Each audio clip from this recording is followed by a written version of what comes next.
to episode 19 of Beyond the Tour. I am Jake. With me is Luke Manning. How are you? Jake, I'm doing well. Back for another week of Beyond the Tour pod and exhausted after the season finale of the PGA Tour. I'm not, and I was pretty angry about it, to be honest, because I've been thinking about this all week, and this is a horrible event. It's in no man's land. It's a payout event, essentially, for all the top guys, but it doesn't really even achieve that, because if I'm looking down through the list of finishing places or starting places at the start of this week and at the finishing places, there's a bunch of people who got boned. Like Hideki Matsuyama is probably the biggest one there.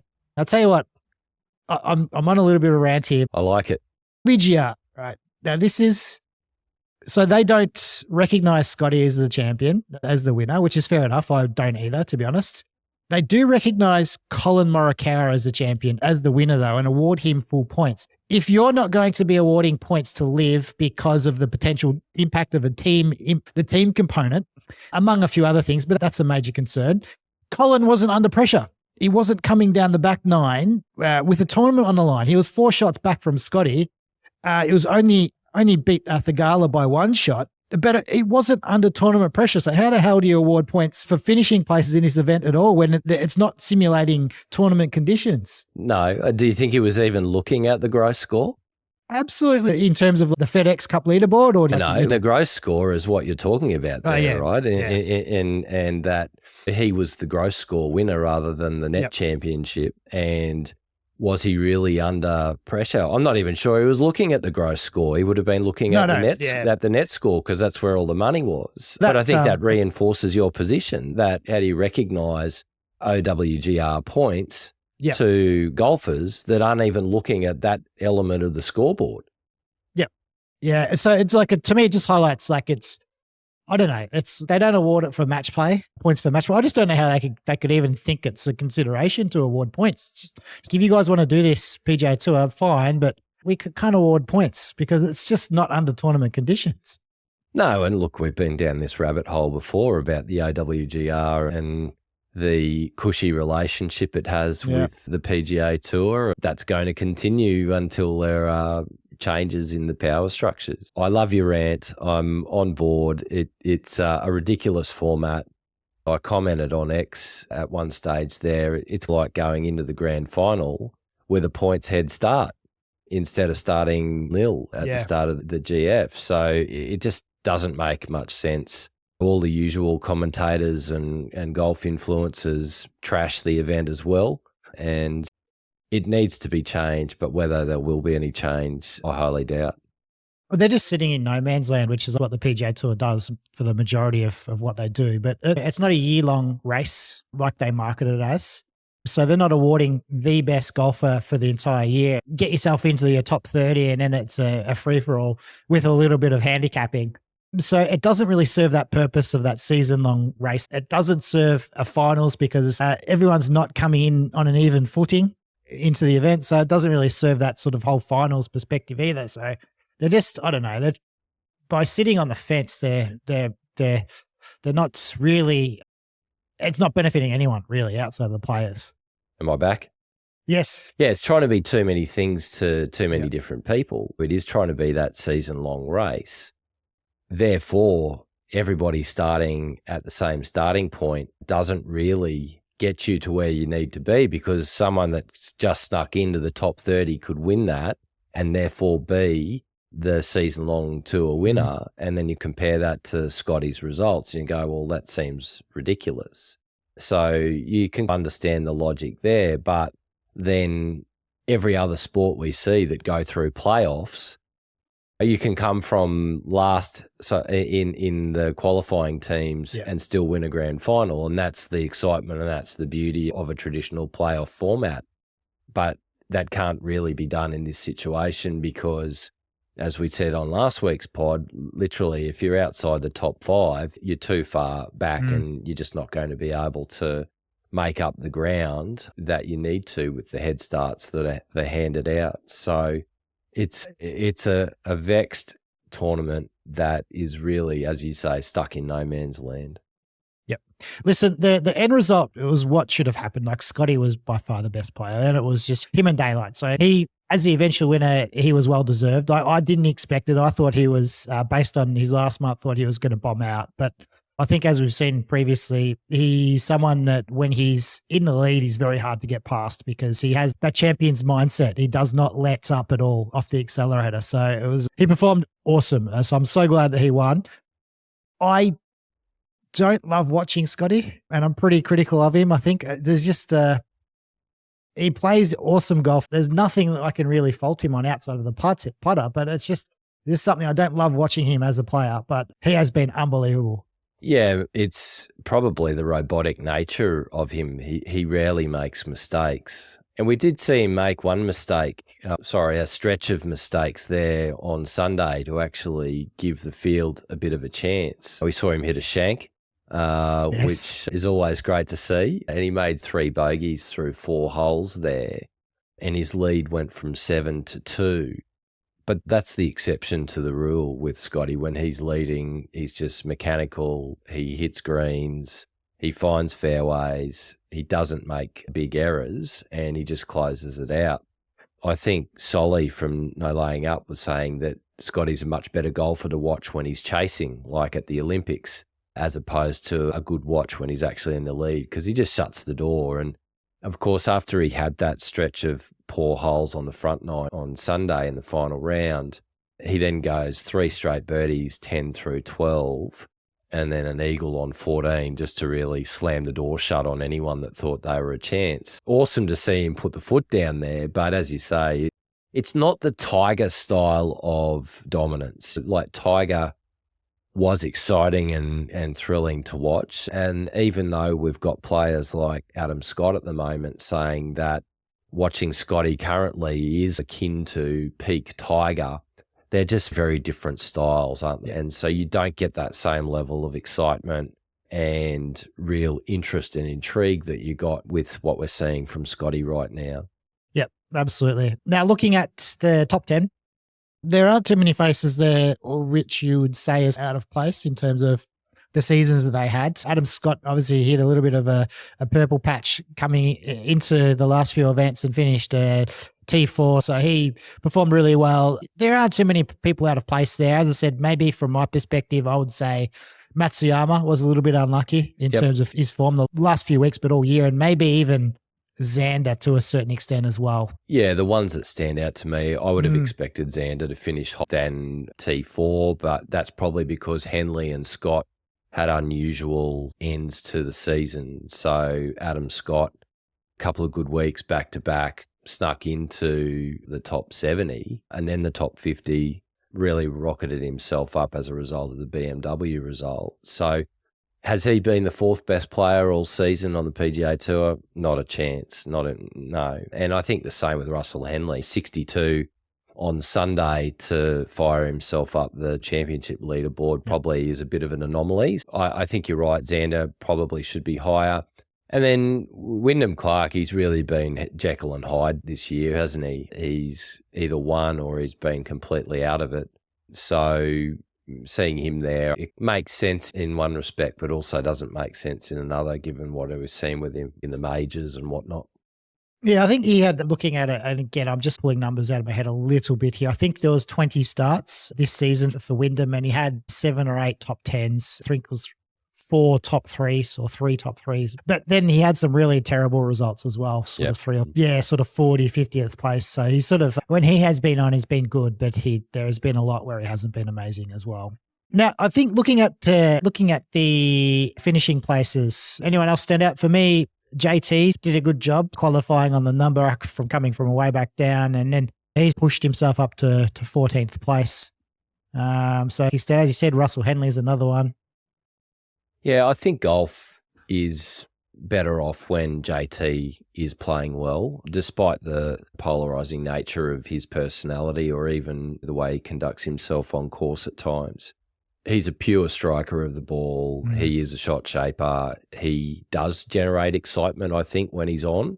So I was happy to see JT show some improvement, particularly in the back end of the season there. That's a good thing from my perspective. Oberg at 16 should have done better, I think. He was really well positioned and probably better positioned than that final finish would suggest. And so we've talked about Ludwig on the pod about whether he can close and whether he'll live up to the lofty expectations. And I think next year is going to be a real test of his skill and where he's really at. Thegala, a little bit of sand cost him $2 million. Incredible integrity. No one picked it up and moved a little bit of sand in his backswing in a bunker. I think he said the ball was sitting down in its own divot. He'd found the trap. The ball must have gone forward and rolled back down into its pitch mark. So it was sitting down a bit and on the backswing shifted a couple of grains of sand.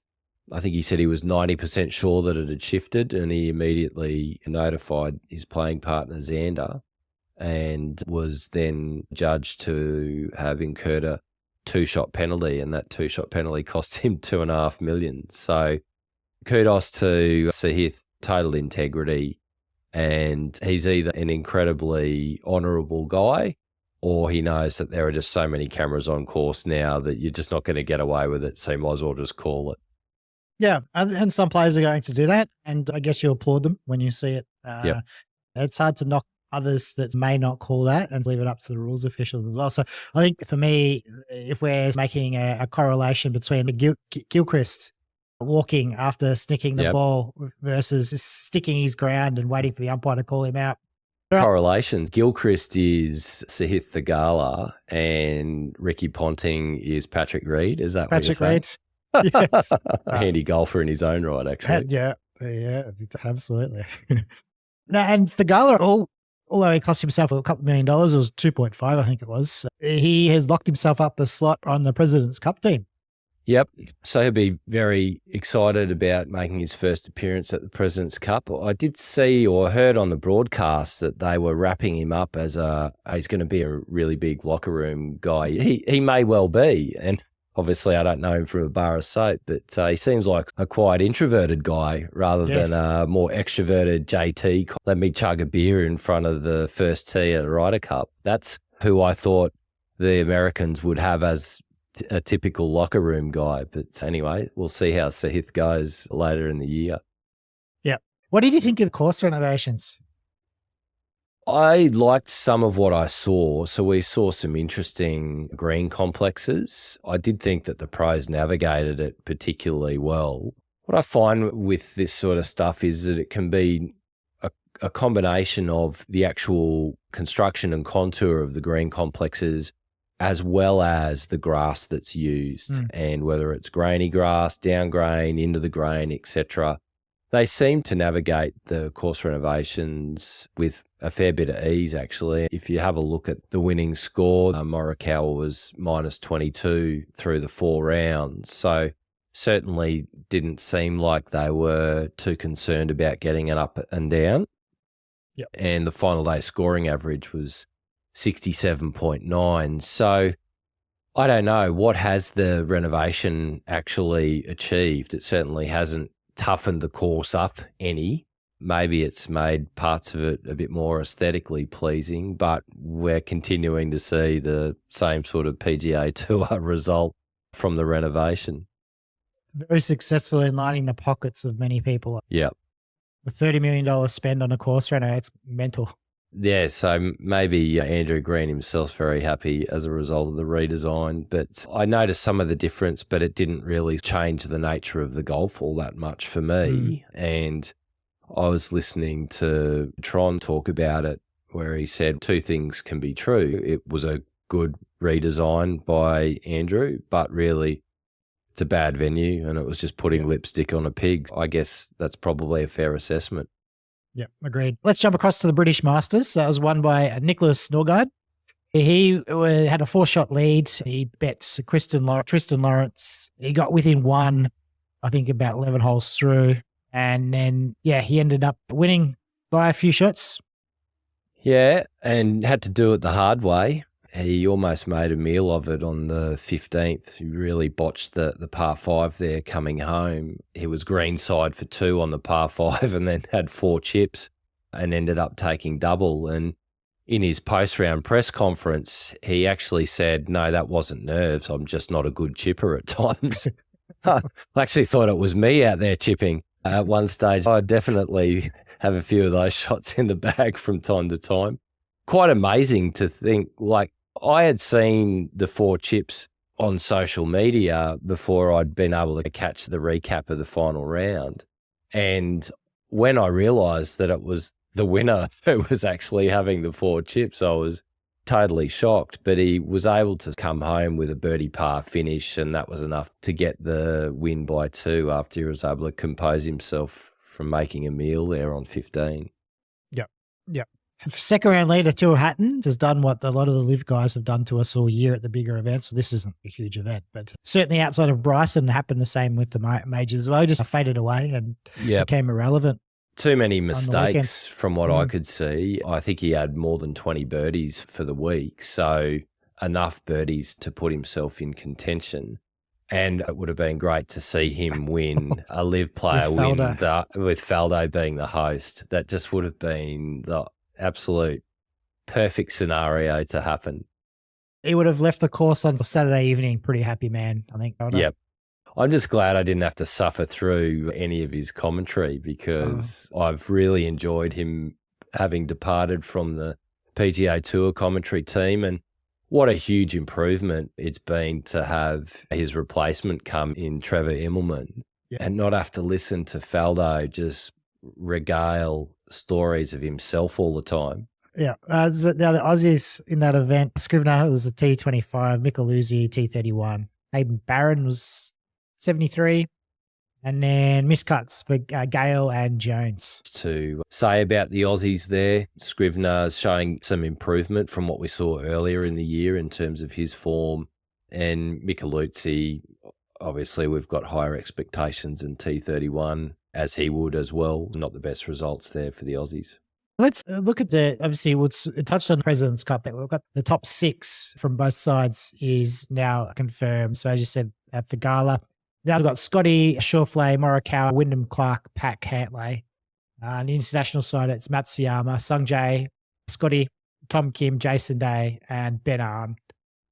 There's, I guess, on the US side, a little bit of conversation around whether or not someone like Brian Harman, who's currently in 11th place, should earn his spot, earn a captain's pick, where I think JT's down in 18th or 19th, whether or not he gets a run. Akshay Bhatia is in 14th, which makes a little bit of sense to me, a little bit of sense to get that youth into the side and position him for the Ryder Cup next year. JT's a hard one, though. I don't think you can put him. He's coming from a little bit too far back to consider him, I think. But we know that he's certainly part of the boys' club, and he has performed in these teams' events before, so it wouldn't surprise me if he did get picked. On the international side, how many Canadians make up the remainder of the positions will be interesting to see as well, because you do need that home crowd to really rally behind, particularly for the internationals, because it's so hard for them to win. There's going to be some picks there that are Canadians. It's just a matter of who and how many. Yeah, there are currently 3 in the top 12. So you've got Corey Connors. So I'll run it down from 7 to 12. Corey, Cam Davis, Minwoo Lee, Christian Bazut, Taylor Pendrith, Nick Taylor. And then 13, 14, 15 is Hadwin, Siwoo Kim, and Mac Hughes. Are some Canadians there. And then you've also got to factor in that younger talent. So some of those Aussies, or Cam Davis and Minwoo, you'd probably think that they're going to favour that youth. Maybe not so much Cam Davis, but Minwoo, you'd see he'd probably get a... Surely Minwoo's a lock. He's an X factor, right? You've got to have him in the team, because he could go out there and beat someone 5-4 if he gets hot. So he 100% would be in the team if I was picking it. Would Penrith get another crack? He was terrible last time. Does he get another go? Maybe. But Connors is very shaky on the putting, and that's how you win match play, on your putting, right? Yeah. You've got to make the putts. And so there's some real challenges there for the international captain in terms of those final picks and selections. I think on the flip side, it'd be very hard to make a decision to leave out any of the top 12. Bez has been probably the obvious one there, if you're factoring in the fact that they're in Canada, would be the one that potentially would come out. But he's had a pretty good season, a good 18 months really. So you wouldn't really want to leave him out. I think There's probably a little bit more headaches there for Mike Weir in selecting his side. What about South Africans? You got Bez. Yeah. That's outside of him? Nothing in the top 15. I haven't looked further down the track. Probably They've should. all gone to live. Obviously, the obvious one that would have come into that team with no problem at all is, in fact, the two of them as Usti and Dean. And they would have been, if not on their actual performances, making the top 6. Like, you'd put them in the side on form and what we've seen in some of Yeah, it's a much stronger side if you put in Cam Smith, Usti and Burmester, right? Yeah. Keegan's at 10. He's a vice captain as well. Does he play? It'd be a good trial run for Ryder Cup, right? Playing captain, even though they're playing vice captain. I think it'd be a sensible play from the Americans to do that. God, they went so early on both. I think that this has put a real spanner in the works, his performance in the last couple of weeks. Hasn't it? And you got to wonder whether it was a bit of a conspiracy by the powers that be. Look, let's give Keegan the captaincy so that we don't have to worry about him being picked or potentially being picked next year. But what we were talking about last week, let's hope he qualifies on points. Yeah. Do you think? Can't even Look, I think it was a solid leaderboard and finished with a playoff there between Jin Young Ko and Ryu, and Jin Young Ko just totally botched the final playoff hole, was never really in it, and Ryu had easy 2 putts to win. But you look at that leaderboard there with Ko and Ryu, you've got Korpus, Titikul, Jatanagarn, so really strong leaderboard, and we thought that would be the case, that there would be a quality field, even though it was coming off the back of a major, because of the large purse. And also I do think there's some attractiveness to playing up there in Boston as well. Yep. Not a bad inaugural event, I would say. They would be very happy, the organisers, with the quality of the leaderboard and that it finished with a playoff. And Hannah Green from Australia managed to sneak in a top 10 finish there, having 67 on the final round. That's probably the main things coming out of the LPGA, and they'll now have a well-earned break as they get ready and prepare for the Solheim Cup in a few weeks' time. Yep, absolutely. There's not a lot on the card at all this week. The PGA Tour is on a break before they kick off their postseason events. Liv is one more week off before going to Chicago. The European Masters is on the DP World Tour. The notables got Matty Fitz, the Molinaris are both playing there. Van Rooyen, Højgaard, Beef Johnson back playing again. We've mentioned him in a couple of previous episodes. And for the Aussie perspective, we've got the Pirate and Micheluzzi both playing. Scrivener, the Pirate, and Dave Micheluzzi. There are the other Australians that have been struggling on the DP World Tour, but certainly Scrivener and Micheluzzi are the 2 major names from an Australian perspective. You mentioned that the PGA Tour will have a break. They come back with the Procore Championship in a few weeks' time, which was formerly the Fortinet. So obviously the increased purses and sponsorship dollars required from named sponsors was too much for Fortinet, and they've pulled the ripcord. So it'll be interesting to see how long Procore hang around for with this event. I don't mind the postseason now. I think for the golf sickos and for those looking to secure access to the bigger events, I think it's a good use of that the next couple of months. So I actually like that. And I like the fact that they've moved the Q School into, I think it's the first week in December. So that gives a nice sort of rhythm to the start of the season, I think. And for us, for the golf sickos who want to tune in as there's golf being played, it's probably won't pay as much attention to it as I generally do, but I think it's a good use of that season. Gives all the bigger guys a break. Yeah, and it's mainly a teams golf season or opportunity now. There's a window for us to get into team golf with the President's Cup, the Solheim Cup. We know Liv's teams championship is going to be played at Maridoe in Dallas. So I'm really looking forward to seeing that and seeing how that course plays, because it looks absolutely mint from the footage that I've seen. A little bit different golf coming our way over the next few weeks, which will be a nice little change up. We also had the Curtis Cup. Great Britain Island won for the first time. When's the last time they won? I think it was 8 years is the first win that GB and I have had at the Curtis Cup. Very happy they were to get the win there, 10.5 to 9.5. Came down to the wire. The Americans rallied on Sunday and really pushed the GB&I team to get it done. I think it was a 20-foot par putt that was sunk to give them the half that they needed to close out the win. But a little bit of interesting controversy where American Melanie Green was forced to hole a putt, so it wasn't given to her. She had to hole it, and in style that's reminiscent of Justin Thomas, measured out the putt and certainly made it known that it was a putt that she felt should have been given. Interesting. What's your sort of take on that? Is that above board conduct? Are you happy to see that sort of stuff, or is that poor sportsmanship?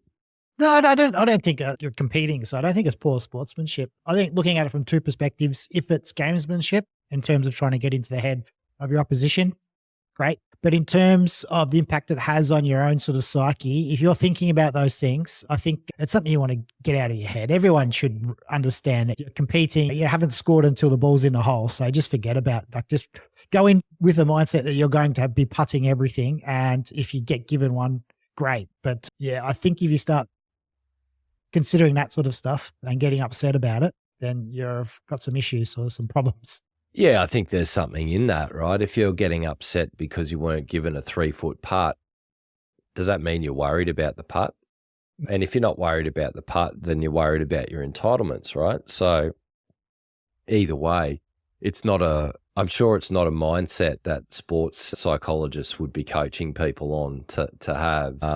It's not great behaviour, but as you say, maybe it's a bit of gamesmanship, who knows, to get in the other player's head, and then you might be given a putt on the next hole, and if that's been your strategy, then it's worked nicely. There were mixed reactions online about it, some people calling it out as disgraceful, arrogant behaviour that's been taken from the lead of the Ryder Cup counterparts. Others saying, get over it, it's part of sport, there's nothing to see here. Good little bit of banter anyway. Were you able to pick up anything at all from Jay Monahan's press conference? Yeah, so Big J addressing the Tour Championship with his opening statement. You would think that at the end of the season, the commissioner would want to come out and really inspire and provide some key information about what lies ahead for the next season and plans for the tour, etc., etc. All we saw was a whole heap of catchphrases from Monahan around engagement and innovation and the like. And in terms of an update regarding discussions with the PIF, all he really said was that they were still at the table with the PIF. The engagement was there, that there remains a desire to do a deal. That was really the extent of it. So really nothing more from Jay other than a whole heap of word salads and nothing of substance at all, which I guess we've come to expect from him now. Yeah, I think any news or anything noteworthy from this point forward looks like it's going to have to be generated from the LIV side or from the PIF side, because all indications point towards the PGA Tour not doing anything. No, and so if you're the PIF, what's your next move? You've just got to go and sign some more big name players, right? And I know that's easier said than done. You've got to convince players to come over, and I do think there's been a solidifying of the camps throughout the course of this year, and people have become comfortable with where they're at. It will take, I think, at least another 2 or 3 big names to defect from the PGA Tour to LIV to get some more movement out of the PGA Tour, I'd imagine. Yeah, I think so. They're spending a lot more money, the PIF, on LIV to keep things as they are moving forward, because you've also then start getting the contract expiries, and I don't think we're far enough down the line, or they haven't cemented themselves in a position where they can really afford to lose some of those big name players. So I would imagine a re-upping for any of the big guys with contracts expiring in the next year or two, maybe like a Koepka, Bryson. Bryson, I think, is a no-brainer. You pay him whatever because you're getting your money back on him. Brooks is an interesting one. Although he's won the most times on LIV, he doesn't really move the needle, sort of just being a huge name. Yeah, he's clearly the most successful, having the 5 wins. If he was to win another major, I think that then puts a bit more interest and a bit more starch in Koepka as a storyline and a headliner for LIV. Who do you think would be most likely in terms of candidates to potentially make a move from the PGA Tour to LIV? So I'd still be throwing lots of money, continue to throw lots of money at McIlroy. Hovland to a certain, probably a lot limited extent on form. Oberg? Oberg, absolutely. Fleetwood would be a good one. I think Oberg probably would, for me, would be my primary target at this particular point. Yeah. I think those Nordic guys would be an interesting block to try and pick off. If you could get a Hovland, Oberg, Højgaard brothers stitch up. Correct. That'd be a very strong team in and of itself, wouldn't it? Yeah. So that's an interesting proposition. And whether Rory's capable of being brought over, I don't know. There's times where I thought maybe. He continues to vent his frustration about where the state of the game is at and the stalling of the conversation and the discussions between the PGA Tour and the PIF. But is that strong enough for him to want to make a move? No one really knows. Yep. I think it'd be surprising to see him move across. It's been a few times I've been surprised. I think another good play, would be some of the young South Africans. So spending a bit of money, I think you get good value for money chasing. The pot guy is playing well at all. But targeting a few of those guys, I think you'd get a little bit more bang for buck, just essentially wrapping up all the top talent from an entire country. I think you'd get good bang for buck on that international stage. Likewise, with Japan, there's not too many players that are incredible. So maybe South Korea, if you locked up a few of the South Koreans, maybe they're targets who you'd spend overs on. You'd probably, I reckon you might try and combine a Japanese Korean team. If you could get Hideki, Tom Kim, Sanjay. And so I guess the challenge for those guys is that they really made it known where their allegiances are. And I'm sure they've thrown huge money at Hideki already. How much more is there really they can pull a trigger on that? I'm not sure, but you could have a nice little Asian team there for sure. Maybe they should throw some money at the YouTubers, although they look like they've let their allegiances be known as well at Eastlake. Yeah, look, I didn't catch any of the Creator Classic. I watched it 5 hours of it or whatever it was. What were the highlights? No, there were no highlights. It was PGA Tour Live with worse players than what we see week in, week out. So you got a bunch of YouTube stars, right? So they're all decent golfers, all pretty good golfers. Yeah, so last week we were talking about whether they were actual golf content creators or just content creators. So this Creator Classic they were definitely golf content creators. Dave Portnoy was also talking about putting up $1 million for a tournament that Barstool ran. Yeah. And they were then talking content. Yeah. And then trying to apply handicaps to that, to those particular guys. But so they're content creators. Now, these guys were all mic'd up for their own channel content. Right? So they had crews following their individuals around for themselves, which we don't see on the PGA Tour. In fact, they just release it whenever they want. So what we saw was it was literally a PGA Tour Live. No one was mic'd up. They were just hitting golf shots. We had to listen to the monotony and the drone of the commentators from PGA Tour Live, and that's it. That's the whole point, right? These guys are so comfortable with having a mic on. That's their day job. How can they not have mic'd these players up? It was like, I don't know who put together, but you're saying, let's see if we can take some of what these guys are doing and what these guys are doing really well, and let's jam them into our model, and we'll see how boring we can make it. That is unbelievable. We had coming down, so they played 8 holes. Then the top 4 played the 9th. So I think through 8 holes, the groups were 2.5 hours. So we're in foursomes, but 2.5 hours to play 8 holes. Yep. So then, really tour standard. Oh, unbelievable. Maybe LPGA Tour. Luke Quan, who eventually won.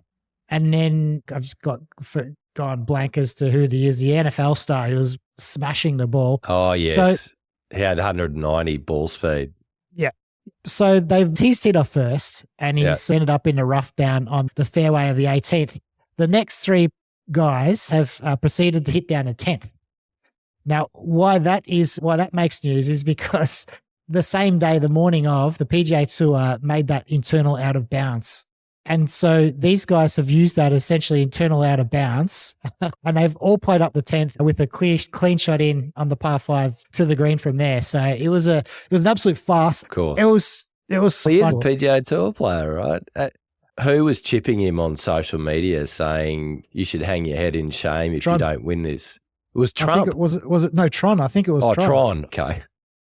I'm not sure if he said that, but I think he went hard. Tron went hard at him in their podcast afterwards, and George Bryan took offense to that. So a little bit of back and forth on X about. But yeah, it was just the greatest farce. It was the greatest PGA Tour broadcast. They had everything. The only thing it was missing is lift, clean, and place, which I don't know why they did just put that in place as well. They nearly had to come back the next day. They were fighting darkness as well. Unbelievable. It was how to make YouTubers PGA Tour golfers.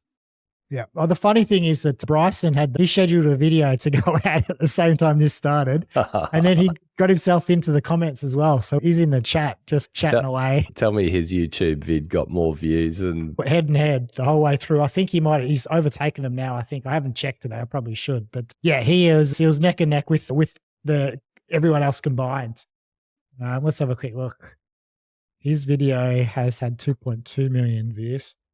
And the PGA Tour video has had 1.7 million views. So Bryson has well and truly trumped them on his own. They won't be happy at Ponte Vedra with those sort of numbers. That's like all their other views average 60,000. So they'll be able to sit there and say what a success it was. Yeah, and I guess that was the point, right? If you sit back and you look, they didn't leverage the actual verbal content that these guys could have provided. All they were simply doing was just using them for their audience reach and didn't really care about the quality of the overall product. Yeah, I think the opposite is true. All of these creators would be loving it because they would be benefiting quite a lot from tapping into, that's right, the traditional PGA Tour base that may not have seen them before. Yeah. And then, Luke Kwon, Aussie, right? He came down, he's American. He came down and played PGA Tour China, potentially the PGA Tour of Australasia. He lived in New Zealand for quite some while when he was a pro or when he was trying to make it. He had another Kiwi on the bag who had a pretty good amateur career. I've just lost his name. Nick Vogt, who had a pretty good amateur career and spent some time on the PGA Tour of Australasia. He was a deserving winner, a very good player, Luke Kwon. Do you think they'll run with it again next year? I think so. I think you'd probably try and incorporate some of their own stars, potentially. Some of the PGA Tour players would make a lot of sense. Like, it has potential to be interesting enough. I think they need to leverage the stars that they have because that's what their fan base really wants to see. And if they are going to leverage the YouTube guys, you need to let them run with it. Get their personalities out there. And we've seen that YouTube golf and the popularity of YouTube golf is growing at a far greater clip than traditional broadcast golf. So something has to be done to harness that growth profile and look to leverage it to grow the traditional game as well. Absolutely. All right, Luke, I think that's a wrap for this episode. That's a wrap. As we've talked about, the next few weeks, it's a bit of a different schedule. We'll also look to maybe have some different content for the pod, so stay tuned for that. We're hoping to have some interesting guests on that might vary up the weekly content that we're giving you guys. Lovely. Thanks, everyone.